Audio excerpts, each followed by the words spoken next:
তারাপদ রায়ের লেখা ছোট গল্প। রেটটা একটু কমান। শ্রীযুক্ত হরিমোহন চক্রবর্তী একজন ছাপোষা মানুষ। কলকাতায় একটি সরকারি চাকরি করে কোনো রকমে কষ্টের সৃষ্টে সংসার চালান। হরিমোহনবাবু নিজেকে খুব বুদ্ধিমান লোক বলে কখনো মনে করেন না, এবং সত্যি তিনি হয়তো বাজার চালু চৌখস লোক যেমন সচরাচর দেখা যায় তার মধ্যে পড়েন না। মোটামুটি ধুতি পাঞ্জাবি পরা, উত্তর কলকাতার দুঘরের ফ্ল্যাট বাড়িতে বসবাস করা, নিজের হাতে প্রতিদিন শাক, কাঁচা লঙ্কা, তরিতরকারি, ছোট মাছের বাজার করা নিতান্ত আটপৌরে মানুষ হরিমোহনবাবু। এই ক্ষুদ্র কথিকায় আমরা হরিমোহনবাবুর দেশকাল, অফিস, পরিবার, ভূত ভবিষ্যৎ ইত্যাদির মধ্যে মাথা গলাবো না। সেটুকু কাল্পনিক দায়িত্ব পাঠক পাঠিকার ওপর ন্যস্ত করলাম। তবে আসল গল্পে প্রবেশ করবার আগে খুব বেশি চালাক বা বুদ্ধিমান না হওয়ার জন্যে হরিমোহনবাবুর যে কোনো ক্ষতি হয়নি তার একটা উদাহরণ দেব।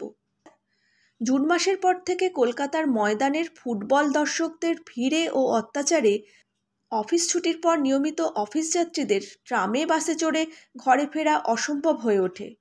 হরিমোহনবাবু মোটেই ঠেলাঠেলি ধাক্কাধাক্কি করে বাড়ি ফেরার চেষ্টাও করেন না।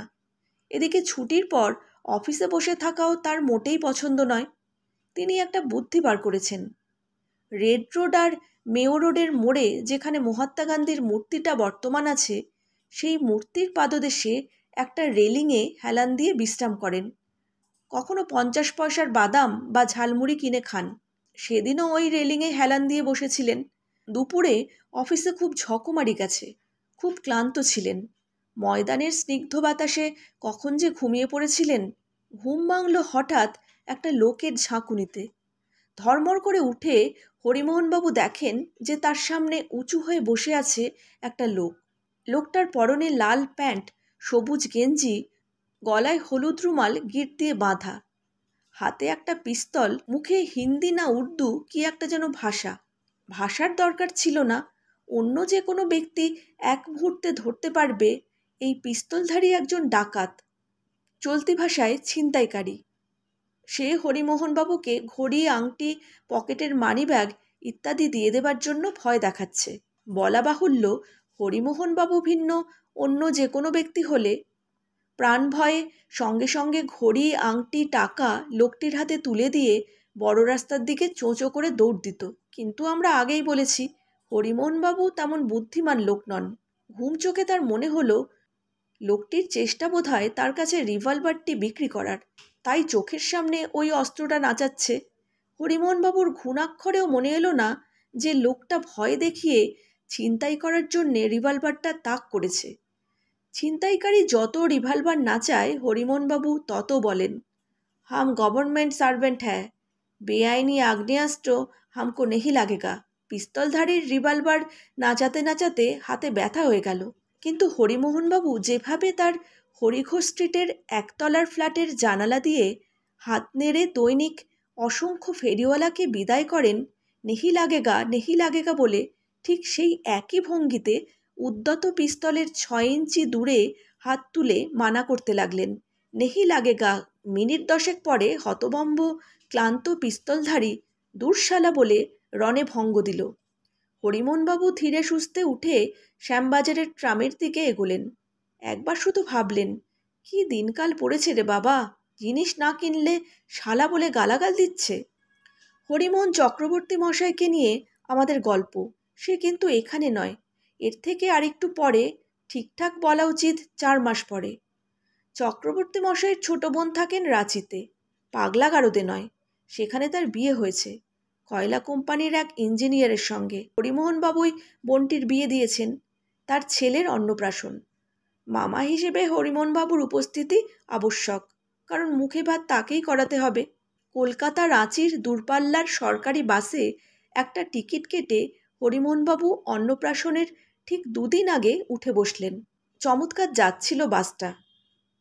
হরিমোহনবাবু সামনের দিকে সিট পেয়েছিলেন, বিশেষ ঝাঁকুনি লাগছিল না। সিটে গা এলিয়ে দিয়ে চমৎকার আরামেই যাচ্ছিলেন তিনি। তখন অনেক রাত। বাংলা বিহার সীমান্ত এলাকা প্রায় আধ ঘন্টা আগে পেরিয়ে গেছে বাস। আধা জঙ্গলি এলাকা দিয়ে দ্রুত গতি ছুটে চলেছে সরকারি দূরপাল্লা। আধো জাগরণ আধো তন্দ্রার মধ্যে কিছুটা চেনা স্বপ্নের মতো কি যেন মনে হলো হরিমোহন বাবুর। সেই লাল প্যান্ট, সবুজ গেঞ্জি, হলুদ রুমাল, হাতে পিস্তল, 4 মাস আগে ময়দানে দেখা। লোকটি বাসের মাঝখানে দাঁড়িয়ে রয়েছে, আর এদিকে ওদিকে সিটে 5-7 জন ব্যক্তি উঠে এসেছে, তাদের হাতেও পিস্তল অথবা ছোরা। এতক্ষণ এরা যাত্রী সেজে সকলের সঙ্গে বসেছিল। এবার অবশ্য অন্য সকলের সঙ্গে হরিমোহনবাবু বুঝতে পারলেন এরা সব ডাকাত। তবু তিনি একটু ভরসা পেলেন ময়দানের সেই চেনা ছিনতাইকারীকে দেখে। ইতিমধ্যে বাসের ভেতরে পুরোদস্তুর ছিনতাই শুরু হয়ে গেছে। সবুজ গেঞ্জি, লাল প্যান্ট ময়দানি গুন্ডা সেই দলের নেতা। সে সামনাসামনি হরিমোহনবাবুর সিটের পাশে এসে দাঁড়ালো। সেই এখন নির্দেশ দিচ্ছে। একজন ডাকাত পিছনের সিট থেকে শুরু করেছে, আরেকজন সামনের সিট থেকে। তাদের লক্ষ্য হলো শুধু ঘড়ি, টাকা আর সোনা। এছাড়া অন্য কিছু নিয়ে ভাড় বাড়াতে কে চায়? কিন্তু দূরপাল্লার বাসে সোনা অতি মহার্ঘ। কেউ, এমনকি নতুন বউ পর্যন্ত, সোনা গায়ে এসব ডাকাতির বাসে ওঠে না। হরিমোহনবাবুর স্ত্রীও আসার সময় বুদ্ধি করে বাঁ হাতের মধ্যমা থেকে বিয়ের আংটিটা খুলে রেখেছেন। হরিমোহনবাবুর সঙ্গে একটি পুরনো ঘড়ি, পকেটে 87 টাকা আর ভাগ্নের জন্যে রূপোর থালা চামচ। সব বাসের ছাদে সুটকেসের মধ্যেই রয়েছে।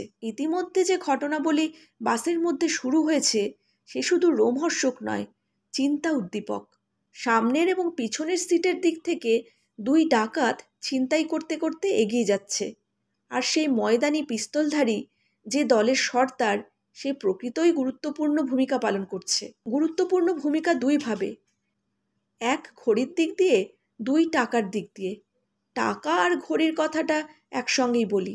সিট নম্বর ধরে ধরে সামনের এবং পেছনের দিক থেকে ছিনতাইকারীরা এক একজন যাত্রীর কাছে যাচ্ছে এবং যাত্রীদের হাতে ঘড়ি থাকলে সময় কত জানতে চাইছে।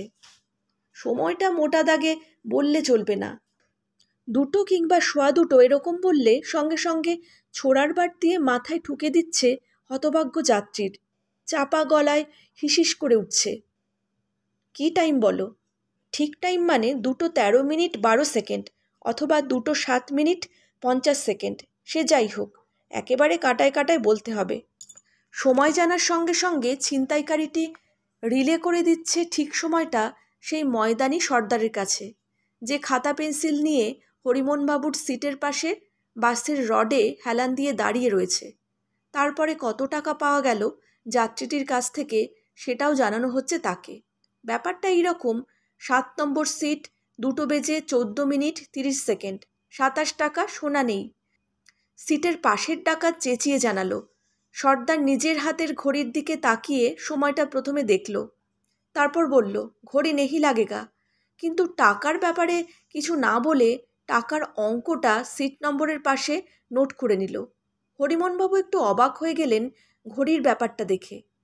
টাইম দেখে সর্দার কোনো কোনো ঘড়ি ছেড়ে দিচ্ছে, আবার কোনো ঘড়ি নিয়ে নিতে বলছে।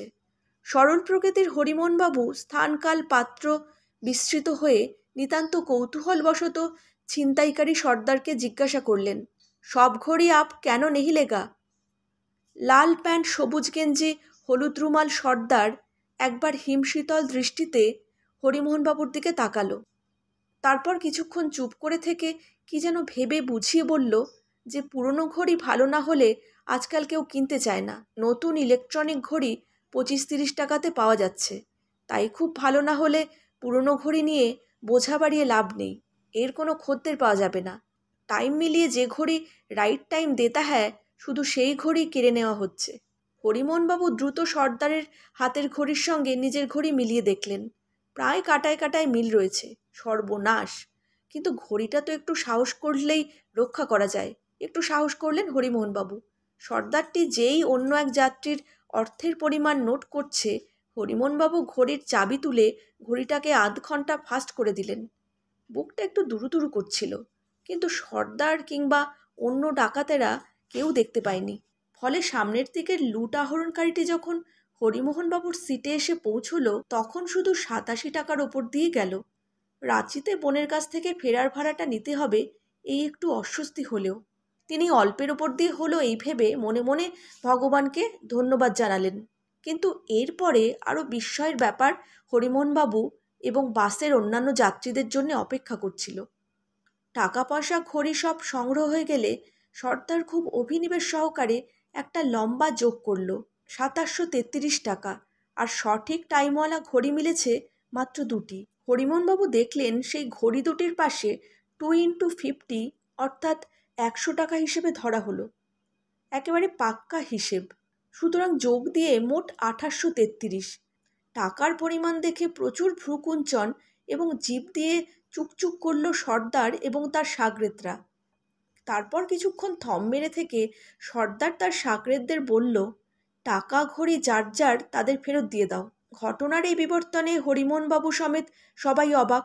সর্দার চেঁচিয়ে বলল, সামনের পুলিশ ফাঁড়িতে বাসে দারোগা উঠবে, তাকে সাজবাদ বলবেন, বলবেন ডাকাতি হয়নি। একটু দূরে রাস্তার পাশে একটা ছোট শহরের রাস্তায় আলো জ্বলছে, পাশে পুলিশ ফাঁড়ি। ডাকাতেরা ফাঁড়ি আসার অল্প আগে বাস থামিয়ে নেমে গেল। নামার আগে হরিমোহনবাবু সেই লাল প্যান্ট সর্দারকে জিজ্ঞাসা করে জানতে চেয়েছিলেন তাদের এত বদান্যতার বা উদারতার কারণ কি। লাল প্যান্ট, সবুজ গেঞ্জি, হলুদ রুমাল ডাকাত সর্দার বাস থেকে নামতে নামতে যা বলল তার সারমর্ম হলো এই যে প্রত্যেক বাস ডাকাতিতে দারোগাবাবুকে দিতে হয় 3000 টাকা। সুতরাং 2833 টাকা নিয়ে 3000 টাকা দিলে 167 টাকা ক্ষতি। লস করার চেয়ে ডাকাতি ক্যান্সেল করলে লাভ। তাই এই ডাকাতিটা ক্যান্সেল করে দিল। ঠিক ফাঁড়ির সামনে বাসটা দাঁড়ালো। স্থূলধর শ্লথগতি দারোগাবাবু বাসে উঠলেন। তিনি কিন্তু প্রশ্ন করার আগেই তাকে হরিমোহনবাবু জানিয়ে দিলেন, হ্যাঁ, ডাকাত পড়েছিল বাসে, ডাকাতি হয়েছিল, কিন্তু আপনার বরাদ্দ 3000 টাকা জোগাড় হয়নি, ফলে ডাকাতেরা ডাকাতি ক্যান্সেল করে সবার টাকা ফেরত দিয়ে নেমে গেছে। এই সংবাদ শুনে বিরস বদনে দারোগা সাহেব নেমে গেলেন। কখনো তত বুদ্ধিমান নন। শ্রীযুক্ত হরিমোহন চক্রবর্তী সদ্য চলন্ত বাসের জানালা দিয়ে দারোগাবাবুর দিকে তাকিয়ে পরামর্শ দিলেন, দিনকাল ভালো যাচ্ছে না, রেটটা একটু কমান। তারাপদ রায়ের লেখা ছোট গল্প রেটটা একটু কমান এখানেই শেষ হলো। যদি আমার গল্প পাঠ আপনাদের ভালো লেগে থাকে, লাইক, শেয়ার, কমেন্ট আর সাবস্ক্রাইবের মাধ্যমে চ্যানেলটির সাথে অবশ্যই থাকবেন।